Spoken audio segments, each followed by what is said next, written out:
Hello everyone, thanks for joining me for the new moon in Aquarius psychic chart reading. I'm vickieverlie, the rock and roll prophetess. This is a psychic, intuitive astrology reading with messages. It's not your typical astrology reading because I do color outside the lines quite a bit as I get messages come through from higher source, divine guidance, whatever you want to call it.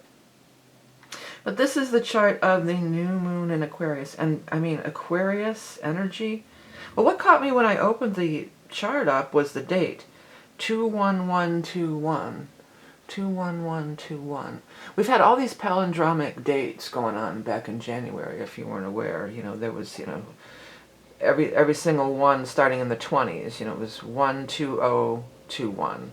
12121, 12221, and it's not exactly palindromic, but there's something magical and mystical about 21121. There's just something about it, and it reminds me of, I know that there's a certain kind of computer coding that is I want to write that down over here because I want to look at it just like that. I want to look at it as 21121. Well, right away when I look at it like this, I see 2112. Of course, the Rush reference for you Rush fans out there. But I don't know, there's something about it that's just really resonating with me. Well, it adds up to a 7, which is a spiritual number, but I don't know, just something about it. And it's something higher level. There's an 11 in there, there's a 22 in there. There's something about it that's, got that that higher vibrational energy going on, and that is what's going on with the Aquarius stuff. I mean, look at this. Holy Toledo. Got the moon, the sun, Pallas, Mercury, Venus, Jupiter, and Saturn. I mean, there is just a huge... we could take out, maybe Pallas because that's an asteroid, but I mean, these are not asteroids. This is Saturn, Jupiter, Venus, Mercury, Sun, and Moon, all in Aquarian energy. So this is a whole lot of Aquarian energy going on here. So, it's the higher vibration. It's ascending. It's new technologies, breakthrough. At its best, it's the scientific breakthroughs. It's the inventions. It's breaking, I'm hearing break on through the other side, to the other side, by the doors, This is what can happen here. And, even if you're like, well, I'm not an inventor, I'm not a, creator, but you are a creator. And you could be getting flashes of brilliance are going to be running rampant. That's what I'm hearing. Flashes of brilliance. So if you are, scientifically inclined or something, it could be, maybe you will, have some sort of big scientific breakthrough that would help humanity at large, which of course is that Aquarian energy as well. But maybe it's just in your own life. Maybe these aha moments and these big downloads are going to come in things that are in your own life, by seeing them from a higher perspective, by getting out of the lower vibrational, I'm caught up in it, I can't see. This is seeing the forest for the trees. This is that rising above with that higher energy. And it's beyond even any earthly thing. It's you think of the eagle soaring or something like that. That's the highest expression of Scorpio. The Aquarian energy is not bound to this earth. The Aquarian energy is seeing things from like a way bigger perspective, like not just soaring out over the mountains like an eagle or a hawk or a raptor would, but this is soaring out over the universe, like seeing but so what's below you is the space and the planets. Becoming that far attached, reaching out that far and making connections of that higher velocity or viscosity, or I'm not sure, but this higher realm. There's a bridge. This is showing me like a bridge. I'm going to turn it like this.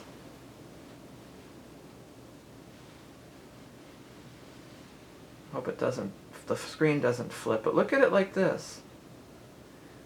Doesn't these look like little ladders or even DNA strands or something? Or it's like it's alive, or it's vibrant. Hope it doesn't flip. And I also feel like one's going up and one's coming down. Like there's an exchange. Like there's a currents, like currents of electricity like traveling up and traveling down, but it also reminds me like of a ladder that can be connect you to the higher realms. Here, sorry, I have to spray something really quick. Connecting you to these higher realms, these higher dimensions. And it's definitely, to me, it just feels alive. It feels charged with electricity, and it's expanding and contracting, and it's like, beam me up, Scotty. Some of you are watching this and saying, yeah, right, beam me up, Scotty. This chick's way out there. But if you remember the Star Trek, when they beamed you up, they were in a transport of a similar looking thing. There was like electricity stuff moving around, and it was moving up and down like that. So that's the vibe that I'm getting. That this is just going to be so prevalent, and that is the vibe. It's funny, I almost said bribe. Freudian slip there. But that is the vibe of the Aquarian nature anyway. It is for higher dimensional. It is futuristic. It is moving forward to, space, the final frontier. We're going back to the Star Trek again. I think it's interesting, just a kind of a side note here, coloring outside the lines a little, how everybody's crazy about the Baby Yoda, And I am too. I actually have one. I actually got one. I was going to be for my grandchildren, but I decided I'm keeping it. But this Baby Yoda thing, and it's like we're giving birth to this. It's not like we're giving birth to our alien baby. It's more like we're giving birth to this of being more galactic, of being more a galactic human, and loving on this little Baby Yoda thing, and thinking it's cute, and instead of like back in the day of the TV reference and movies even, the creature from the Black Lagoon or Outer Limits, what? These aliens are all these, these creepy things that are going to come and bite our heads off and eat us or whatever, possess our bodies. No, it's an exchange. They're not possessing our bodies, nor do they want to, as far as I can tell, nor do they want to. They're opening up this channel of communication. There's a channel of communication, and it's an energy exchange, and we're getting past the fear of that. We're getting past the fear of expanding beyond our earthly consciousness and expanding beyond our earthly predicament, our earthly incarnation. And we're wanting to know more, because many times fear is lack of knowledge. It's the great unknown. It's like I was going to say what we fear, and then I heard what we fear we draw near, which is an adage that somebody, it might be Abraham Hicks or somebody. That's something that's popular saying. If anybody knows the origin of what we fear we draw near, you can put it in the comment. But that's not where I was going with my thought path, what I was tuning into, but that's what wanted to come out of my mouth. So sometimes when things want to come out of my mouth, they're relevant, but what we fear, we shine the light on, and knowledge. I'm thinking, okay, here's a good example of my great-grandfather, this is his house that I'm living in right now. He would not ride in the car. He says, I'm not getting in the machine. That's what he used to say. He would not ride in a car. I think he may have a few times or something, but pretty much he wouldn't ride in the car. He didn't trust the machine. And then fast forward, technology, Aquarian energy, here we are. Cars, come on. It's just such a huge part of our culture, and I don't know that anybody, I have some trepidation about like driving on the freeway and different things like that, but that's just because of other, many people have PTSD after being in an accident or something like that, but other than that, in our modern day society, cars are cool, cars are fine, of course, So, things that are feared by knowledge, by knowing that I can drive around the car every day of my life and be pretty safe for the most part, we don't fear it anymore, and that's what's happening with this. And I was started on that with the Baby Yoda. So this, all the media that's been out there, and I'm talking a lot about ETs and higher dimensionals because that is Aquarian energy. It is, big time. That's what shows in your chart. And these, when I do those soul readings, if you have certain things in Aquarius that, then definitely you've, lived off planet or, had incarnations as other beings other than human earthlings or whatever. But I might be getting a little too far out there, so let's reel it back in here. Reel it back in. This Baby Yoda craze, well, even the Star Wars craze or the Star Trek craze, these are people awakening to that and wonder and discovery and wanting to have that bridge. Just being open to wanting to know the next best, realizing that we don't really know everything, You start out as, I know everything and it's all about me. And then, the older you get, as you go through the wheel, it's almost like aging. The older you get, the more you realize there's so much you don't know. And so much you didn't know when you were young and impulsive and thought you knew everything, So we're expanding in our reality, we're expanding in our knowledge, we're expanding in our curiosity, and just craving, wanting to know more, wanting to catapult forward into the next thing. Then that can be just on so many different fronts, It can be on so many different fronts. It can be as humanity. 11th house Aquarius is about humanity, everyone at large, the whole, what's good for the whole group. So it can be like that, and what's good for our fellow man, and it's going to raise humanity up. But again, we can bring it down. These are personal planets that are here. We've got Sun, Moon, Mercury, Venus. These are personal planets. So this is personal planets bring things down into the personal experience. And so this can just be in our personal everyday life. Seeing things from a new perspective. Whatever we've been grappling with, whatever we've been struggling with, wherever we feel really stuck. And maybe things that we're wanting to change by sheer will and determination, we can now take a step back. We can really take a step back and look at the bigger picture and realize that this isn't all there is. My little dilemma, my little thing that I'm pounding my head against the wall about, or pounding my head against somebody else with my little frustration or thing that I'm wanting to grasp onto. This isn't about grasping onto. This is about letting it go, letting it fly into back to a couple of years back. Of course, anybody with talking about the Baby Yoda, and now we talk about the Frozen. Let it go. I mean, you had to have heard that song if you're on the planet with when that song came out. You had to have heard it. And why is this such a big phenomenon? Because we do have to let go. We have to let go of all our preconceived notions. We have to let go of with the Saturn, our lineage, the things in our human heredity, our pain bodies that are passed on through, the physical incarnation. Guys, I've been doing the second book of channeling, by the way. First one is out on Amazon. I'm way into the second one. I'm already a couple hundred pages into that one. Well, nearly. But anyways, that's what they've been talking about a lot lately, is how we incarnate, and it's all in there, We're not only purging, with Saturn especially, we're not only purging our own pain body, our own consciousness, but this DNA line, this hereditary thing, when you incarnate. That's why, there's certain races, like, that's what people don't get, I think. I mean, I'm Caucasian in this lifetime, obviously, but people don't get about the Black Lives Matter movement and all that. It's not, why don't they just get a job? These well, I don't want to say idiotic, but these sort of comments.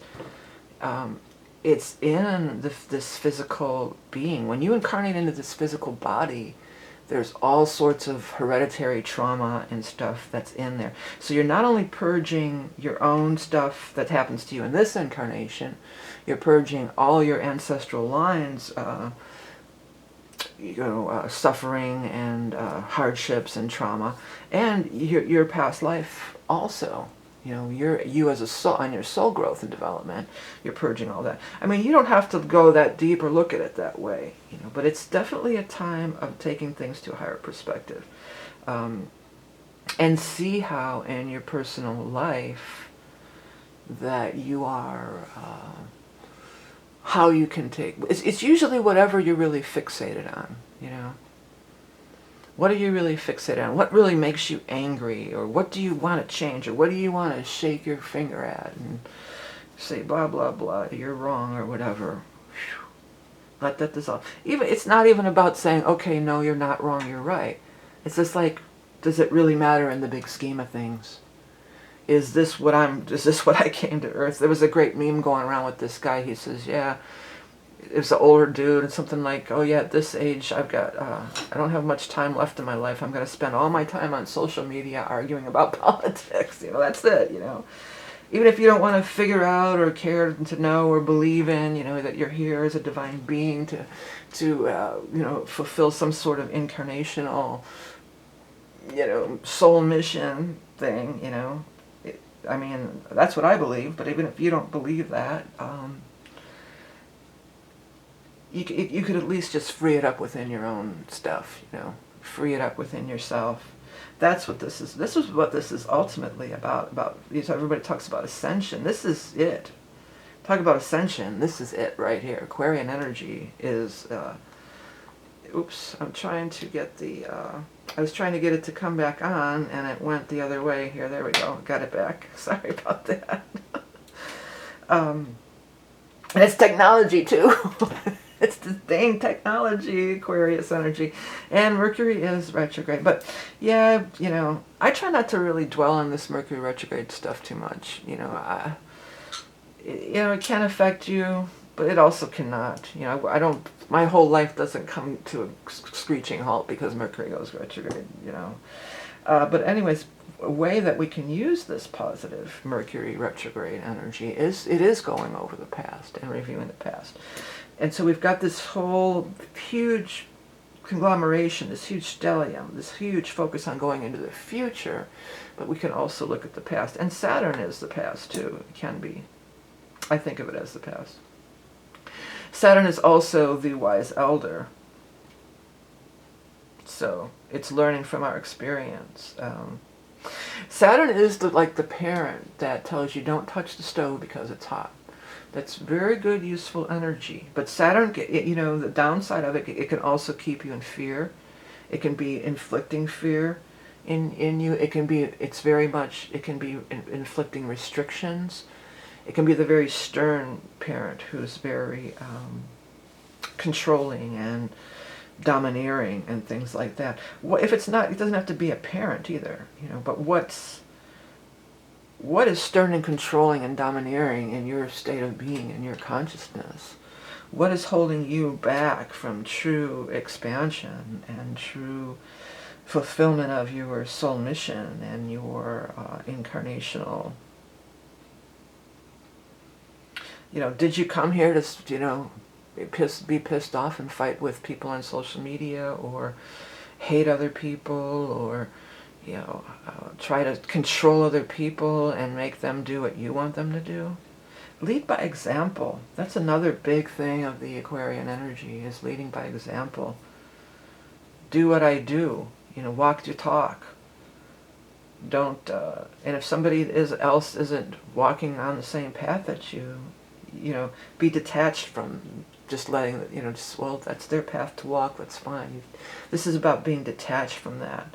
Not having so much vested in things have to be my way, the highway, and, you know, controlling through, I need all the money, and, you know, I have to have, you know, it's all about gimme, gimme, gimme. It's more about, hey man, I'm doing my thing, and if you want to fly alongside me, beautiful.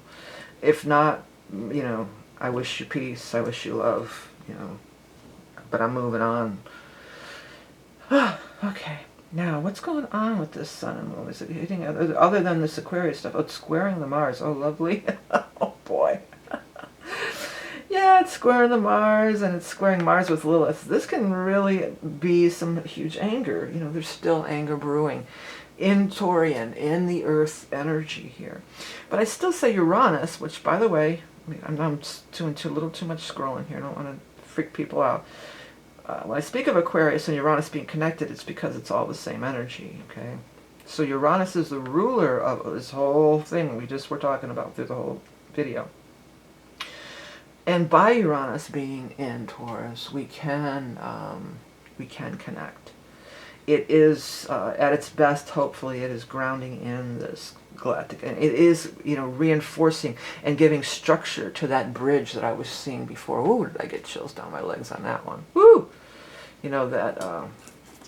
Maybe I'll just, instead of trying to, you know, we'll just draw the Aquarian thing. Like there's that number. I might have to play that number on the lottery today too, but this thing, this bridge, and it feels like it's a spring collapsing. It's breathing. It's alive to me. I mean, but this Taurus, when Taurus comes in, when the Taurus energy comes in, it what does Taurus do?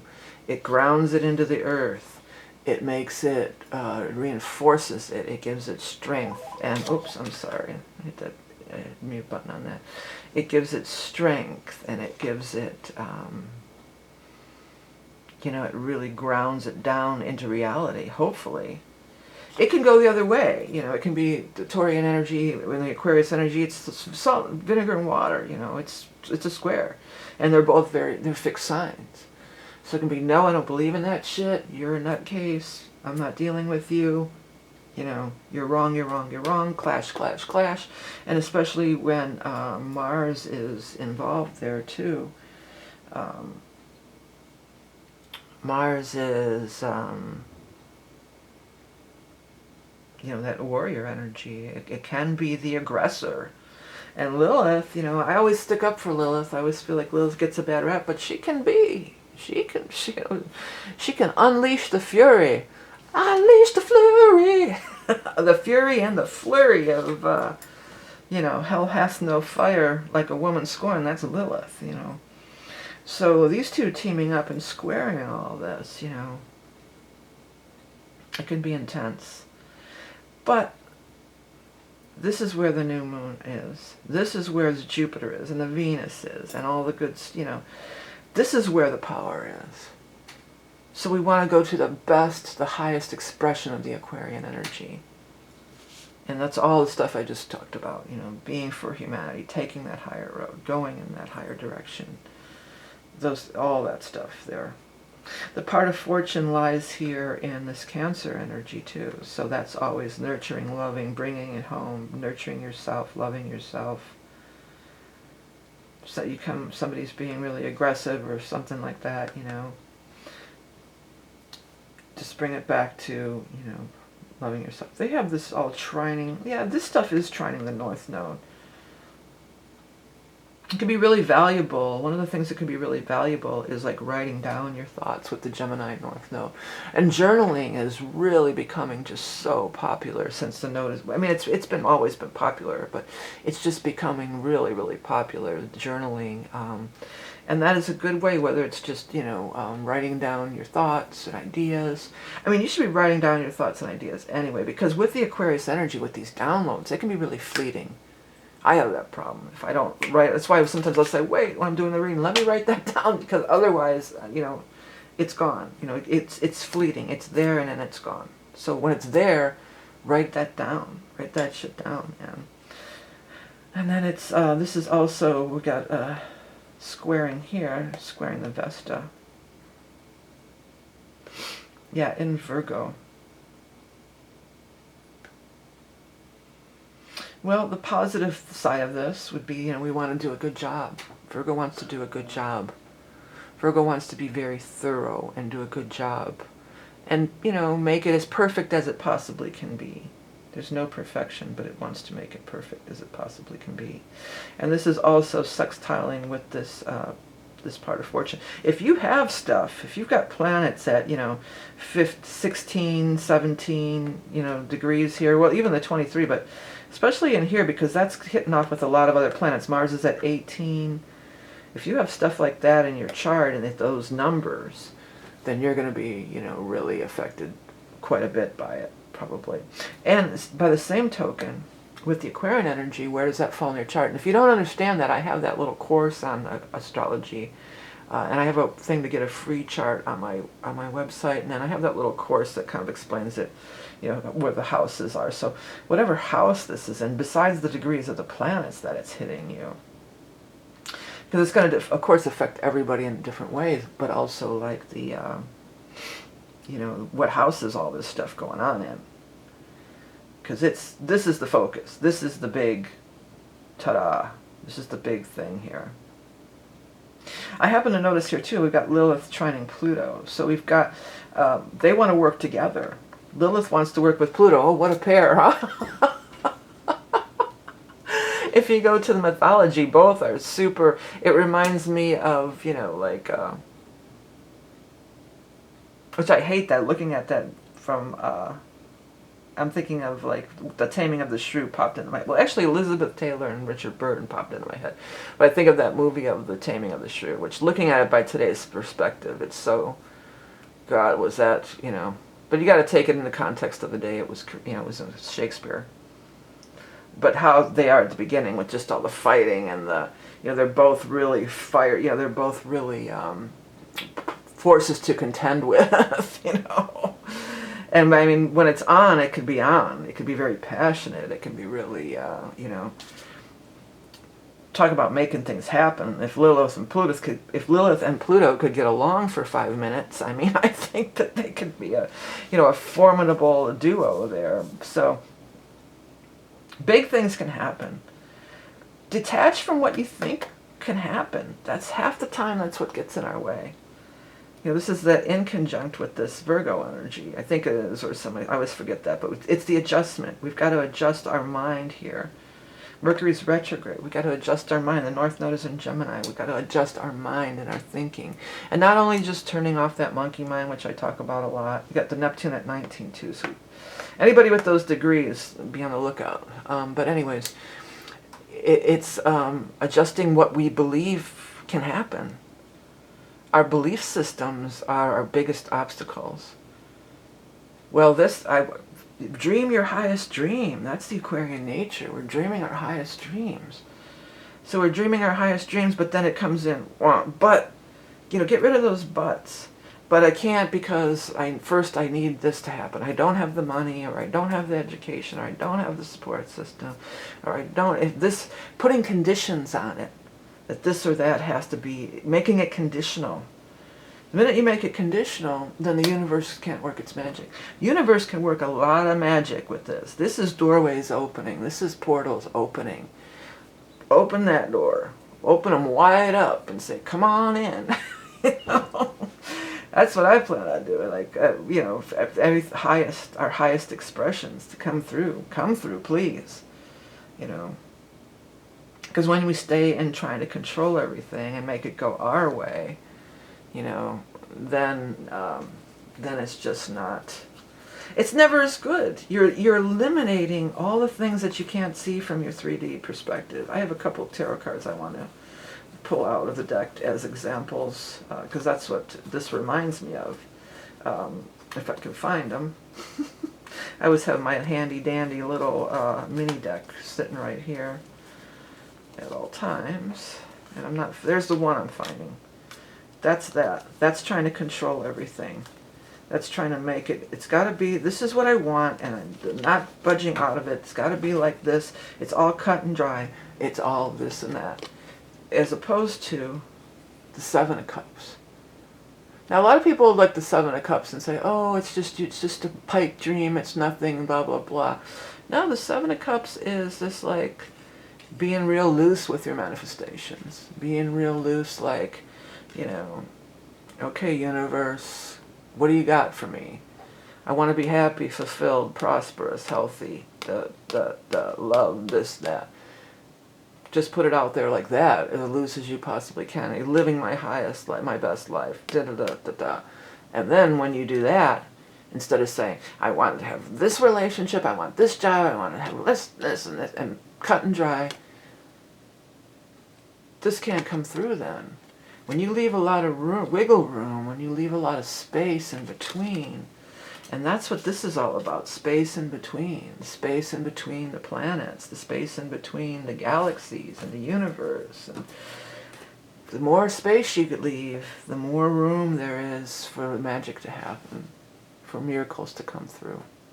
This could be a very miraculous time that we're in, if we're just open to it and don't let our fear and our preconceived notions stop us and stand in our way.